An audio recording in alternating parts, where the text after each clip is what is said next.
कांग्रेस के नेता हैं। दरअसल आज इन्हीं दोनों पे बहस होनी है कि मेरे बाबा की भी तो शहादत हुई। बेअंत सिंह तो फिर आपने गद्दार क्यों कहा? नहीं, हमने कहा कि जिस तरीके से जब पंजाब के किसान, पंजाब के मजदूर जब धरने पर 3 साल यहां बैठे रहे और हजारों किसानों की शहादत हुई, तो यही भारतीय जनता पार्टी के लोग, यही सरकार के लोग उन पंजाबियों को, उन किसानों को, उन सिखों को खालिस्तानी, पाकिस्तानी और उग्रवादी। Right now you come, now you एक मिनट आराम से you cool down, you have to cool down, just have patience. जी भैया जी, बिट्टू जी तो लगता है कि आते हैं आपका चिंग पोंगलिक से, युगांडा से।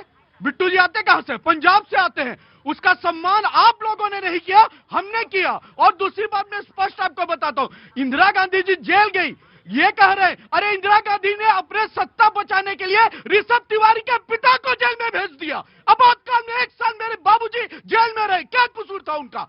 जानना चाहता देश का वो युवा जिसका नसबंदी कराया गया, आपातकाल में क्या कसूर था उनका? जानना चाहता वो मां जो अपनी बेटे को खो दी, आपातकाल में क्या कसूर था उनका? जानना चाहता राजनाथ सिंह जी की मां के देहात में नहीं जा सके थे, क्या कसूर था? आपके हिटलर शाही के खिलाफ लड़ना, आपके आपातकाल के खिलाफ लड़ना, आपके हिटलर शाही मानसिकता कि केवल सत्ता परिवार में गांधी परिवार राज करेगा। अरे बपौती जागीर को समझने वालों, ये लोकतंत्र वाला भारत है और इस भारत में आज हम भी सत्ता से हट जाएंगे, लेकिन कभी भी आपातकाल जैसा काला दिवस देश को नहीं देके जाएंगे। भाई ये देखो, ये कहते हैं कि हमने माफी मांग ली। सोनिया जी ने भी खेद जता दिया, राहुल जी ने भी, और मनमोहन सिंह जी ने तो राज्यसभा में एक मिनट आ गया, उन्होंने कहा कि माफी मांग ली उन्होंने। तो इधर हाँ, माफी मांग ली उन्होंने कहा। माफी मांगने से वो महिलाओं के उजड़े हुए सुहाग को ला दोगे, माफी मांगने में युवा के जवानी को ला दोगे। पगला गया क्या? बेवकूफ कहीं। दूसरी बात, किताब की बात हो रही है ना भैया जी, किताब तो एक ये भी था जो ओबामा जी का भी निकला था।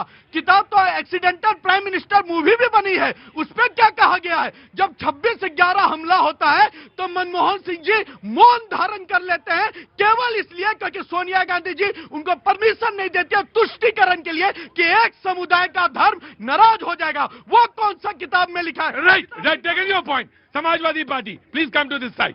जी हला नहीं बेटा। हाँ जी हाँ।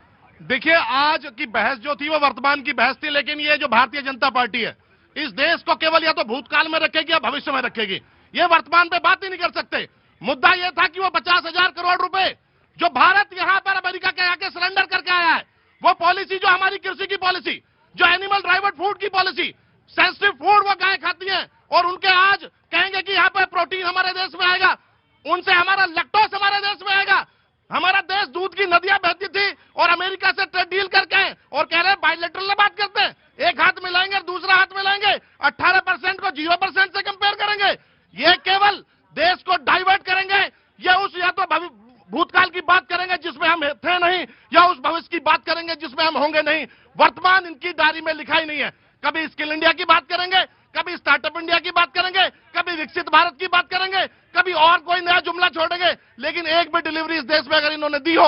आज मुद्दा यह था कि वो संसद के बाहर एजिटेशन किस नाम का था? एजिटेशन इस नाम का था, जनरल नरवाने की जो बुक पब्लिश नहीं हुई उसको राहुल गांधी कोर्ट नहीं कर सकते, लेकिन जो डील केवल ट्रंप के ट्विटर पे हुई है उसको पूरे भारत में ढोल बजाएगा। समाजवादी पार्टी के नेता हैं कि इन्होंने एक मिनट आराम से। हाँ जी बोलो, क्या बोल रहे थे? नहीं, दूध की नदिया के बारे में तो बोल रहे थे, मगर अयोध्या में खून की गली है उसके बारे में भी बोल देते थे। ठीक है। सवाल इन्होंने कहा कि क्या डिलीवर किया? इन्होंने डिलीवर किया कोरोना में वही वैक्सीन लगाई आपने, जिसको आपने कहा ये भी वो है, ये वो है, हम नहीं लगवाएंगे। लेकिन देखिए, मुस्कुराने के लिए, हंसने के लिए तो मुद्दा काफी है, लेकिन आपने कोरोना लगवाया था ना वैक्सीन, इन्होंने डिलीवर किया तो लगवाया ना। आप आज डील के बारे में कह रहे हैं, आई एम कमिंग। डील के बारे में इन्होंने पार्लियामेंट के अंदर, सदन के अंदर भी बोला है और सदन के बाहर भी बोला है प्रेस कॉन्फ्रेंस में कि ट्रेड डील में ना तो हमने कॉम्प्रोमाइज पशुधन पर है, ना तो कॉम्प्रोमाइज कृषि पर है, ना तो सोयाबीन फीड पर है, ना मक्का पे है। तो फिर विश्वास इन पे नहीं है, फिर किस पर है? देखिए, भारत में अब घूंघट प्रथा बंद हो चुकी है। अगर दुल्हन है तो उसका मुंह दिखाइए, ये मन की बात कर करके रोजाना घुमाने की बात मत कीजिए। और मेरे भाई बोल रहे थे कि खून की नदियां, खून की नदियां बहाने वाले अयोध्या में निर्भेश मिश्र जिनके ऑर्डर से गोली चली, वो राम मंदिर ट्रस्ट के चीफ हैं। इस बात का जवाब आप दीजिए। और दूसरी बात, आप कह रहे हैं निर्भेश मिश्र ने खून की नदियां बहाई, और आज वो विषय नहीं है। आप ट्रेड डील की बात कर रहे हैं। ट्रेड डील को अगर कोई बात होती है संसद के पटल पर रखकर प्रतियां बांटी जाती हैं, कोई भी कानून आता है सारे पक्ष और विपक्ष को उसकी प्रतियां डिस्ट्रीब्यूट की जाती है। आखिर वो घूंघट में दुल्हन है कहां? दुल्हन घूंघट में अपने घर में है, और घूंघट में देखने के लिए पहली शर्त यह है कि या तो आप उसके रिश्तेदार हो या नातेदार हो। रुकिए रुकिए, या तो नातेदार हो। ऐसा थोड़ी ना कोई ऐरा गहरा आएगा घूंघट ऐसे उठा देगा, तब तो युद्ध हो जाएगा, मुंह दिखाई भी देना पड़ेगा।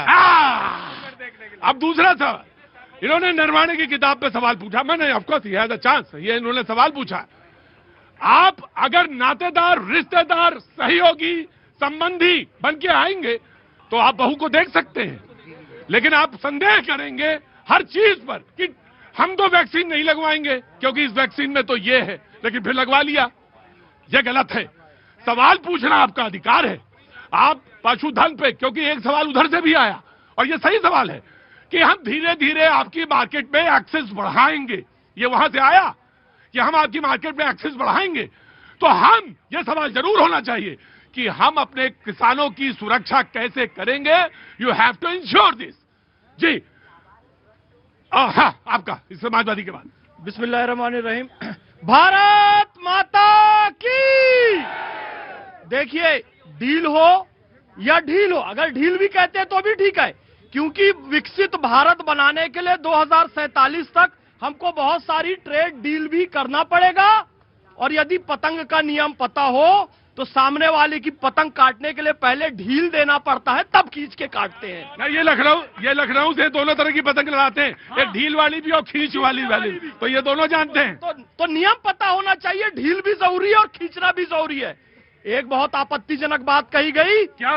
कि पंजाब के लोगों को देशद्रोही या गद्दार कहा गया। किसी ने नहीं कहा, भारतीय जनता पार्टी ने नहीं कहा, नरेंद्र मोदी जी ने नहीं कहा। सबसे ज्यादा सम्मान सरदार अजीत सिंह जी का, सरदार करतार सिंह सराभा जी का, सरदार भगत सिंह का और सरदार गुरुबख्श सिंह ढिल्लन जी, जो कि सुभाष चंद्र बोस जी के साथ कंधे से कंधा मिलाकर चले, उसका सम्मान हर एक देशवासी करता है। और क्षमा चाहूंगा, बुरा नहीं मानना, प्रधानमंत्री नरेंद्र मोदी जी सबसे ज्यादा करते हैं। कुछ लोगों को बुरा लगेगा, कर्नल निजामुद्दीन के जाकर पैर भी छूते हैं। मैं कहना यह चाहता हूं कि मेरे भाई, यदि कोई पाकिस्तान से समर्थन प्राप्त करके इस देश को तोड़ने का प्रयास करेगा तो सिख हो तो मैं विरोध करूंगा, मुसलमान हो तो मैं विरोध करूंगा, ईसाई हो तो मैं विरोध करूंगा, और ज्योति मल्होत्रा नाम की हिंदू स्पाई हो तो भी मैं उसका विरोध करूंगा। गद्दार है तो विरोध करूंगा, उसकी जाति, समुदाय, संप्रदाय, धर्म नहीं देखूंगा।